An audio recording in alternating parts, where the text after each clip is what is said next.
혹시 이런 경험 해보신 적 있으세요? 국민연금이 통장에 들어오는 날 두근거리는 마음으로 잔고를 확인했더니 이미 월세의 관리비에 공과금이 빠져나가고 나서 남은 돈이 50만 원도 안 되는 거예요. 그 돈으로 이번 달 한 달을 버텨야 하는데 마트에 가서 장바구니에 담았다가 또 내려놓게 되는 그 마음. 혹시 아시나요? 오늘 드릴 이야기는 딱 그 이야기예요. 혼자 사는 노후, 최소한 얼마가 필요한지, 국민연금 68만 원으로는 도대체 어디까지 버틸 수 있는지, 그리고 그 부족한 124만 원을 어떻게 메워나갈 수 있는지, 오늘 이 영상 끝까지 보시면 당장 내일부터 쓸 수 있는 방법을 최소 5가지는 가져가실 수 있어요. 절대 중간에 나가지 마세요. 뒤에 나라에서 주는 돈 받는 방법, 아무도 이렇게 자세하게 알려준 데 없어요. 이 영상이 끝이에요. 그리고 오늘 처음 이 채널에 오신 분이라면 지금 바로 구독 버튼 한 번만 눌러주세요. 구독하시고 알림까지 설정해 두시면 앞으로 이런 중요한 정보 놓치지 않고 바로 받아보실 수 있어요. 좋아요 하나가 저한테는 정말 큰 힘이 됩니다. 감사합니다. 이제 본론으로 들어가 볼게요. 오늘 이 영상을 보고 계신 여러분 중에 혼자 사시는 분이 얼마나 되실까요? 아니면 지금은 같이 살고 있어도 언젠가는 혼자 살게 될 수도 있겠다는 생각 해보신 적 있으세요? 사실 이게 나만의 이야기가 아니에요. 이미 대한민국 전체가 이 방향으로 가고 있거든요. 통계청 자료를 보면 이미 우리나라 전체 가구 중에서 1인 가구의 비율이 33%를 넘어섰어요. 세 집 중에 한 집 이상이 혼자 산다는 얘기예요. 그리고 그 중에서 65세 이상 노인 1인 가구만 따지면 지금 이 순간 전국에 200만 명이 훌쩍 넘어요. 이 숫자가 2020년에 비해서 매년 가파르게 늘고 있어요. 앞으로 10년 안에 노인 1인 가구가 300만 명을 넘을 거라는 전망도 나와 있어요. 왜 이렇게 됐을까요? 이유는 정말 다양해요. 배우자를 먼저 보내고 혼자 남겨지는 경우가 있고요. 자식들이 결혼해서 각자 살림 차리고 나면 빈집에 혼자 남게 되는 경우도 있어요. 아예 처음부터 혼자 사는 게 익숙해서 그대로 나이 드신 분들도 있고요. 이혼 후에 혼자 살게 된 분들도 있고 자식이 없어서 처음부터 혼자일 수밖에 없는 분들도 있어요. 사정은 제각각이지만 나이 들어서 혼자 살게 되는 현실은 이제 특별한 게 아니에요. 너무나 흔하고 너무나 현실적인 이야기가 됐어요. 근데 문제는요. 혼자 산다는 게 생각보다 훨씬 더 돈이 많이 든다는 거예요.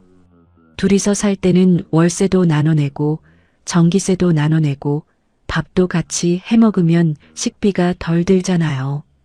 혼자 사면요. 월세는 혼자 다 내야 해요. 냉장고도 혼자 쓰고 보일러도 혼자 쓰고 인터넷도 혼자 써요. 이 고정 지출이 혼자라고 해서 절반으로 줄어드는 게 아니에요. 오히려 2인 가구보다 1인당 지출이 훨씬 더 커지는 게 현실이에요. 식비도 마찬가지예요. 혼자 장을 보면 적당히 사도 남아서 버리게 되는 경우가 많고 귀찮아서 밖에서 사 먹거나 배달을 시키면 또 훨씬 비싸게 먹히거든요. 어느 쪽이든 2인 가구에서 1인당 드는 식비보다 혼자 사는 게 더 많이 나와요. 그래서 실제 연구 결과가 나왔어요. 국민연금연구원이 발표한 자료를 보면 혼자 사는 노인이 최소한 인간다운 생활을 하려면 한 달에 192만 원이 필요하다고 해요. 이게 최소예요. 기본 중에 기본이에요. 여행 가고 외식하고 취미생활 즐기는 거 다 빼고요. 그냥 밥 먹고 집에서 지내고 아프면 병원 가고 최소한의 생필품 사는 수준이 192만 원이에요. 이 숫자 기억해 두세요. 적정 생활비는 얼마냐고요? 이건 220만 원이에요. 그냥 사는 게 아니라 조금 여유 있게 가끔 외식도 하고 명절에 손주들 용돈도 주고 취미 생활도 조금 즐기는 수준이요. 자, 그럼 현실을 딱 놓고 볼게요. 국민연금 평균 수령액이 얼마예요? 68만 원이에요. 68만 원. 이게 한 달 평균이에요. 최소 생활비 192만 원에서 68만 원 빼면 얼마가 나와요? 124만 원이에요. 매달 124만 원이 어디선가 더 나와야 해요. 저축해 놓은 거에서? 자식들한테서? 아니면 그냥 덜 먹고 덜 쓰고 버티는 거예요? 이 124만 원이라는 숫자, 저는 이게 그냥 숫자가 아니라고 생각해요. 이건 지금 이 순간 전국 어딘가에서 혼자 사는 어르신들이 매달 마주하는 공포예요. 이번 달은 어떻게 버티나 다음 달은 어떻게 하나 이 생각을 매달 반복하는 거잖아요. 그게 너무 마음이 아파서 오늘 이 영상을 만들었어요. 192만 원이라는 최소 생활비 실제로 어떻게 구성되는지 한번 들여다볼게요. 이 돈이 어디로 빠져나가는지 알아야 대처도 할 수 있잖아요. 서울이나 수도권 기준으로 방 한 칸 월세가 최소 40만 원에서 50만 원이에요. 요즘 빌라 원룸이 45만 원 아래로는 찾기가 쉽지 않아요. 거기에 관리비가 5만 원 내외, 전기세, 가스비, 수도세 합쳐서 겨울엔 15만 원에서 20만 원이 나와요. 여름에 에어컨 좀 틀면 또 그 정도 나오고요. 통신비가 기본 3만 원에 인터넷 요금까지 합치면 5만 원 내외. 이것만 합쳐도 70만 원에서 80만 원이에요. 아직 밥도 안 먹었는데요. 식비는요? 혼자 아껴서 먹어도 한 달에 50만 원에서 60만 원은 나와요. 마트 가서 채소 사고, 계란 사고, 국거리 사고, 가끔 생선이나 고기 조금 사고요. 과일은 건강 생각해서 챙겨 드시려고 해도 요즘 물가가 워낙 올라서 예전만큼 못 사시는 분들이 많아요. 사과 한 봉지에 15,000원, 수박 하나에 2만 원이 넘는 세상이잖아요. 그러다가 가끔 밖에서 사 먹거나 편의점 도시락이라도 사 먹으면 금방 60만 원이 훌쩍 넘어요. 의료비가 또 문제예요. 나이 들면 병원을 안 갈 수가 없잖아요. 고혈압, 당뇨, 관절염, 골다공증. 한 가지씩은 다들 갖고 계시잖아요. 한 달에 2번 병원 가고 약값까지 합치면 20만 원에서 30만 원은 기본이에요. 건강보험이 있어도 본인 부담이 있거든요. 특히 치과, 안과, 한의원 같은 데는 보험이 잘 안 되니까 이가 아프거나 눈이 침침해서 안경을 맞춰야 하거나 하면 한 번에 수십만 원이 훅 빠져나가요. 교통비도 있어요. 어디 나가려면 버스 타야 하고 무릎이 아프거나 비가 오면 택시도 타야 해요. 65세 이상이면 버스나 지하철을 무료로 타실 수 있는데 그래도 택시비나 가끔 기차 타는 비용은 한 달에 5만 원에서 10만 원은 잡아야 해요. 생필품도 있어요. 세제, 샴푸, 치약, 휴지 이런 것들 조금씩 사다 보면 한 달에 3, 40만 원은 들어요. 옷도 가끔은 사야 하고 소소한 경조사도 있고요. 이것들 다 더해보면 190만 원에서 200만 원이 훌쩍 넘어요. 이게 최소예요. 이게 욕심 부리는 게 아니에요. 그냥 살아가는 거예요. 이제 실제 사례를 한 분 소개해 드릴게요. 이름은 가명으로 이순자 씨라고 할게요. 올해 66이세요. 경기도 구리시에 있는 작은 빌라 방 한 칸에 혼자 살고 계세요. 남편은 5년 전에 갑자기 심장마비로 먼저 가셨고요. 아들은 부산에 있고 딸은 캐나다에 있어요. 자주 연락은 오지만 옆에 있는 건 아니에요. 명절에 오면 반갑고 갔다 나면 그 빈자리가 더 커요. 이순자 씨의 한 달 살림을 같이 들여다볼게요. 월세가 45만 원이에요. 서울 근교에서 방 한 칸 빌리는데 이게 최소예요. 관리비가 5만 원, 전기가스수도 합쳐서 겨울엔 16만 원이 나왔어요. 통신비 3만 원, 인터넷 1만 5천 원. 이것만 더해도 벌써 70만 원이 넘어요. 식비는 55만 원 나왔어요.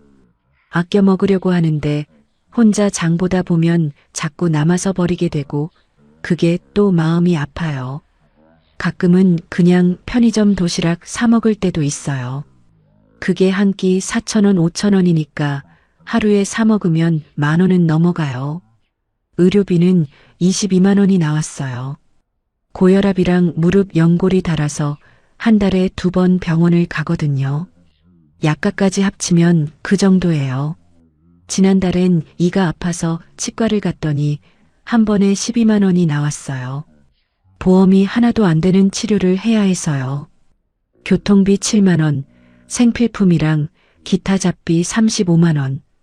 이걸 다 더하면 237만 원이에요. 근데 통장에 들어오는 돈은요? 국민연금 68만 원에 남편 유족연금 조금 해서 총 72만 원이에요. 매달 165만 원이 부족한 거예요. 이 돈은 남편 사망 후에 받은 보험금이랑 퇴직금에서 빼서 쓰고 있어요. 처음엔 2,400만 원이 있었는데 5년이 지나니까 이제 700만 원도 안 남았어요. 이 돈 다 떨어지면 그 다음엔 어떻게 해야 하나. 이 생각만 하면 이순자 씨는 잠을 못 자신다고 해요. 새벽에 깨서 천장 바라보면서 계산기 두드리는 거예요. 이게 이분이 특별히 낭비를 많이 한 게 아니에요. 사치를 부린 것도 아니에요. 그냥 살아가는 것만으로 이 돈이 나가는 거예요. 이 이야기 낯설지 않으시죠?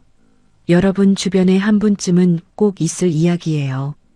어쩌면 지금 이 영상 보시는 분 본인 이야기일 수도 있고요. 자, 이제 가장 중요한 이야기를 드릴게요. 이 상황에서 어떻게 하면 될까요? 막막하게만 느껴지실 수 있는데 사실 생각보다 모르는 분들이 많은 지원금과 방법들이 있어요. 정부에서 주는 돈 챙겨야 받는 거예요. 아는 사람만 받아요. 제일 먼저 알아야 할 게 기초연금이에요. 혹시 기초연금 받고 계세요? 만 65세 이상이면서 소득과 재산이 일정 기준 이하면 기초연금을 받을 수 있어요. 2024년 기준으로 단독 가구는 최대 월 33만 4천 원까지 받을 수 있어요. 이게 국민연금이랑 별개로 나오는 돈이에요. 여기서 많은 분들이 오해하시는 게 있어요. 국민연금 받는다고 기초연금을 못 받는 거 아니에요. 두 가지를 동시에 받는 분들이 엄청 많아요. 다만 국민연금 수령액이 높으면 기초연금이 감액될 수는 있거든요. 근데 대부분의 1인 가구 어르신들은 국민연금 수령액이 많지 않으니까 기초연금을 다 받거나 대부분 받을 수 있는 경우가 훨씬 더 많아요. 못 받을 거라고 지레 포기하시는 분들이 생각보다 정말 많아요. 자격이 되는데도 몰라서 못 받는 거예요. 지금 당장 주민센터 가셔서 신청하세요. 아니면 복지로 사이트에서 온라인으로도 신청하실 수 있어요. 이 돈은 무조건 챙겨야 해요. 한 달에 30만 원이면 1년에 360만 원이에요. 절대 그냥 놓쳐선 안 돼요. 두 번째로 알아야 할 게 주거급여예요. 이게 뭐냐면요. 소득이 일정 기준 이하인 저소득층 가구에게 집세를 나라에서 지원해주는 제도예요. 임차 가구, 그러니까 전세나 월세 사시는 분들은 실제 임차료를 기준 임대료 범위 안에서 지원받을 수 있어요. 서울 기준으로 1인 가구라면 한 달에 30만 원에서 35만 원 정도까지 지원받을 수 있어요. 이게 얼마나 큰 돈이에요. 월세 45만 원 내는 분이 주거급여로 30만 원 받으면 실질 월세 부담이 15만 원이 되는 거잖아요. 한 달에 30만 원, 1년이면 360만 원이에요. 이것도 주민센터나 복지로 사이트에서 신청하실 수 있어요. 선정 기준은 기준 중위소득의 45% 이하인데 생각보다 많은 어르신들이 해당되세요. 세 번째는 의료급여예요. 건강 상태가 안 좋은 분들에게 특히 중요한 제도예요. 기초생활수급자 중에서 의료급여 수급자가 되시면 병원비의 대부분을 나라에서 내줘요. 본인 부담이 거의 없어요. 만성질환으로 병원을 자주 다니셔야 하는 어르신들에게 이게 얼마나 큰 도움인지 몰라요. 한 달 20만 원씩 나가던 의료비가 2, 3만 원으로 줄어드는 분들도 있거든요. 의료급여 수급자가 되려면 소득 인정액이 기준 중위소득의 40% 이하여야 해요. 기초연금보다는 조건이 까다롭기는 해요. 하지만 해당되시는 분이라면 이건 무조건 챙기셔야 하는 혜택이에요. 네 번째, 많은 분들이 정말 모르시는 게 있어요. 에너지 바우처예요. 겨울철 에너지 취약계층에게 전기, 가스, 등유 같은 에너지 구입에 쓸 수 있는 바우처를 주는 제도예요. 1인 가구 기준으로 겨울엔 12만 원에서 15만 원 정도를 받을 수 있어요. 여름 냉방 에너지 바우처도 있어요. 겨울에 가스비 걱정 많이 하시는 분들, 여름에 에어컨 못 트는 분들에게 정말 유용한 제도예요. 이것도 주민센터에서 신청하시면 돼요. 기초생활수급자나 차상위계층 어르신들이 주로 받으실 수 있어요. 다섯 번째, 노인 맞춤 돌봄 서비스예요. 이게 뭐냐면요. 혼자 사시는 어르신들에게 사회 서비스 제공자가 직접 방문해서 말동무도 해주고 안전 확인도 해주고 일상 지원도 해주는 서비스예요. 돈이 드는 게 아니에요. 무료로 받으실 수 있어요. 이것도 읍면동 주민센터에서 신청하시면 돼요. 만 65세 이상 독거 어르신이라면 신청하실 수 있어요. 이 5가지 지원제도 다 알고 계셨나요? 사실 이게 다가 아니에요. 지자체마다 추가로 제공하는 복지 서비스들이 또 있거든요. 경로당 무료 급식, 노인 무료 건강검진, 치매 안심센터 무료 이용, 노인 여가 프로그램. 이걸 다 활용하시면 매달 체감 지출이 30만 원에서 50만 원까지 줄어드는 분들도 있어요. 몰라서 못 받는 게 진짜 손해예요. 이순자 씨 이야기로 돌아가 볼게요. 이순자 씨는 사실 이런 지원 제도가 있다는 걸 처음엔 몰랐어요. 혼자 집에만 계시다가 어느 날 동네 경로당에 나갔는데 거기서 사회복지사 선생님을 만나게 됐대요. 그분이 이순자 씨 이야기를 들어보더니 이것저것 신청할 게 있다고 도와주셨대요. 기초연금은 이미 받고 있었는데 주거급여는 몰라서 신청을 안 하고 있었던 거예요. 주거급여 신청하고 나서 한 달에 27만 원이 지원됐어요. 노인 맞춤 돌봄 서비스도 신청해서 이제는 일주일에 2번 선생님이 와서 같이 이야기도 나누고 어떤 날은 장 보러 같이 가주기도 해요. 에너지 바우처도 받아서 지난 겨울엔 가스비 부담이 확 줄었고요. 이것저것 합치고 나니까 매달 부족하던 돈이 50만 원 가까이 줄어들었어요.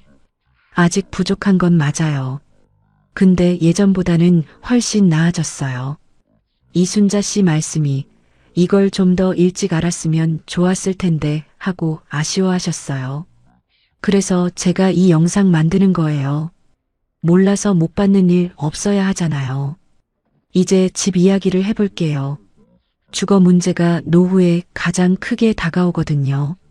지금 자가주택이 있으신 분들은 상대적으로 사정이 나은 편이에요. 월세가 안 나가니까요. 근데 집 한 채 있다고 해서 모든 게 해결되는 건 아니에요. 집은 있는데 현금이 없는 분들이 정말 많잖아요. 이른바 하우스 푸어인 거죠. 집에 돈이 묶여 있는 거예요. 나는 2억짜리 집에 살면서 정작 이번 달 반찬값이 없는 거예요. 이런 분들에게 진지하게 고려해 보셨으면 하는 제도가 주택연금이에요. 주택연금이 뭐냐면요. 집을 담보로 맡기고 죽을 때까지 매달 일정 금액을 연금 형태로 받는 제도예요. 한국주택금융공사에서 운영해요. 집을 팔지 않아도 돼요. 그 집에서 계속 살면서 매달 돈을 받을 수 있어요. 예를 들어 집 가격이 3억 원이고 만 65세에 신청하면 한 달에 70만 원 가까이 받을 수 있어요. 집값이 5억 원이면 한 달에 120만 원 이상을 받을 수 있어요. 국민연금 68만 원의 주택연금을 더하면 생활이 훨씬 나아지죠. 이 두 가지만 합쳐도 최소 생활비에 훨씬 가까워지거든요. 죽은 다음에 집은 어떻게 되냐고 걱정하시는 분들이 있는데요. 돌아가시고 나면 집이 한국주택금융공사에 넘어가요. 근데 그 전에 받은 연금 금액의 합산보다 집값이 더 높으면 그 차액은 상속인들에게 돌아와요. 자식들한테 집을 물려주기보다 내가 살아있는 동안 내 삶을 풍요롭게 사는 게 더 중요하다 싶으신 분들이라면 충분히 고려해 볼 만한 제도예요. 집 한 채가 마냥 짐이 되는 게 아니라 내 노후를 지탱하는 자산이 되는 거니까요. 반대로 집이 아예 없고 전세나 월세 사시는 분들은 공공임대주택을 적극적으로 알아보시길 권해드려요. 노인복지주택, 고령자 복지주택이라고 해서 어르신들을 위한 공공임대 아파트가 전국 각지에 계속 늘어나고 있어요. 시세보다 훨씬 저렴한 임대료로 살 수 있는 곳들이에요. 대기가 길어요. 1년에서 2년씩 기다려야 하는 경우도 있어요. 근데 들어가고 나면 주거비 부담이 확 줄어드는 경우가 많아요. 지금 당장 LH 청약센터나 주민센터에 가서 대기 신청부터 해두세요. 기다리는 동안에라도 준비해 두는 거예요. 최근에는 노인 공유주거라는 개념도 생겨나고 있어요. 비슷한 처지의 어르신 두세 분이 같이 넓은 집에 사는 거예요. 각자 방은 따로 쓰면서 거실이랑 부엌은 같이 쓰는 거죠. 그러면 주거비가 절반 이하로 줄어들어요. 게다가 혼자 살 때보다 외롭지가 않아요. 밥도 같이 해 먹을 수 있고 서로 안전도 챙겨줄 수 있고요. 아직 우리나라에서는 많이 활성화된 모델은 아니지만 핀란드나 덴마크 같은 복지 선진국에서는 이미 오래전부터 정착된 문화예요. 앞으로 우리나라에서도 이 흐름이 빠르게 퍼질 거예요. 이제 소득 이야기를 해볼게요. 지출을 줄이는 것도 중요하지만 수입을 조금이라도 늘리는 것도 중요하거든요. 노인 일자리 사업 들어보셨죠? 보건복지부에서 운영하는 건데요. 만 60세 이상 어르신들이 참여할 수 있는 다양한 일자리예요. 크게 나누면 공익형, 사회서비스형, 시장형이 있어요. 공익형은 제일 참여하기 쉬워요. 공원 청소, 학교 주변 어린이 안전 지킴이, 문화재 안내, 공공시설 도우미 이런 활동들이에요. 월 27만 원 내외를 받아요. 큰 돈은 아니에요. 근데 이게 돈만 주는 게 아니에요. 몸을 쓰고 사람들 만나고 뭔가 일을 한다는 느낌이 있어요. 그게 노후에 얼마나 중요한지 몰라요. 집에만 있으면 몸도 마음도 빨리 늙거든요. 사회서비스형은 조금 더 전문성이 필요해요. 요양보호 보조, 독거노인 방문, 어린이집 보조, 도서관 사서 보조 같은 일들이에요. 여기는 한 달에 50만 원에서 60만 원을 받는 경우도 있어요. 전문 자격증이 있으시면 더 좋고요. 시장형은 직접 수익을 만드는 활동이에요. 공동 작업장에서 공예품 만들기, 식품 가공, 카페 운영 보조 같은 활동들이에요. 열심히 하면 시장형에서 더 많이 버실 수도 있어요.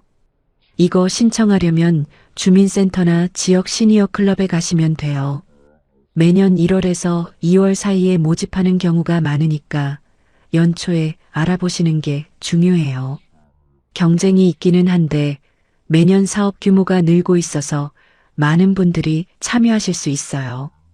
그리고 요즘은 스마트폰이랑 인터넷만 있으면 할 수 있는 수입 활동들도 있어요. 유튜브 채널 운영이 그 중 하나예요. 직접 경험한 이야기, 요리 레시피, 원예 취미, 손자 손녀 키우는 이야기, 젊은 날, 여행 경험, 이런 것들을 영상으로 올리는 어르신 유튜버분들이 실제로 있어요. 처음엔 조회수가 얼마 안 되지만 꾸준히 하면 구독자가 늘어나고 광고 수입이 생기는 경우가 많아요. 진짜 이야기, 진짜 경험이 요즘 시대엔 더 먹히거든요. 블로그 쓰시는 분들도 있어요. 네이버 블로그에 여행기, 음식 이야기, 건강관리 경험, 노후 생활 팁 같은 걸 꾸준히 올리면 광고 수입이 조금씩 생겨요. 많지는 않아도 한 달에 5만 원, 10만 원이라도 생기면 그게 어디예요? 중고 물품 판매도 방법이에요. 집에 있는 쓰지 않는 물건들을 당근마켓이나 번개장터 같은 앱에서 파는 거예요. 처음엔 낯설지만 자식들이나 손주들한테 도움받아서 한두 번만 해보면 금방 익숙해져요. 옷장 정리하면서 안 입는 옷 팔고, 안 쓰는 가전 팔고, 책 팔고 하다 보면 한 달에 몇만 원씩은 생겨요. 재능 나눔 플랫폼 같은 곳에서 내가 잘하는 것을 팔 수도 있어요. 요리 잘하시는 분은 반찬 만들어서 동네에 팔거나, 글씨 잘 쓰시는 분은 캘리그래피 강습을 하거나, 뜨개질 잘하시는 분은 손뜨개 작품을 팔거나, 이런 소소한 수입들이 모이면 한 달에 50만 원, 많으면 100만 원 가까이도 만들 수 있어요. 그냥 아이디어 차원의 이야기가 아니에요. 실제로 이렇게 하시는 어르신들이 제 주변에도 있어요. 처음엔 다들 내가 무슨 유튜브야라고 하셨는데 반년이 지나고 1년이 지나고 나니까 조금씩 수입이 생기더라고요. 시작이 어렵지, 해보면 생각보다 할 수 있는 게 많아요. 이제 건강 이야기를 꼭 드려야겠어요. 노후의 건강이 왜 중요한지는 다들 아시잖아요. 근데 제가 드리고 싶은 건 거기서 한 발 더 나아간 이야기예요. 건강이 곧 돈이에요. 진짜로요. 아프기 시작하면 돈이 얼마나 많이 나가는지 아세요? 큰 병 한 번 걸리면 치료비가 수백만 원, 수천만 원이 나가는 경우도 있어요. 건강보험이 있어도 본인 부담이 상당해요. 거기다 회복하는 동안 아무것도 못하잖아요. 소득 활동도 못하고 가사도 못하고 정신도 약해지고 가족들한테 부담이 가기 시작하면 그게 또 마음의 짐이 되고요. 그래서 건강관리가 노후 재정관리예요. 이게 진짜예요. 매달 10만 원 아끼는 것보다 큰 병 한 번 안 걸리는 게 훨씬 더 많은 돈을 지키는 거예요. 가장 기본이 되는 건 꾸준한 걷기예요. 동네 공원에서 매일 30분에서 1시간 걷는 것만으로도 심혈관 건강이 크게 달라진다는 연구 결과가 많아요. 돈 하나도 안 들어요. 운동화 하나면 충분해요. 이게 쌓이면 혈압약 줄어들고 당뇨약 줄어들고 그게 다 돈이에요.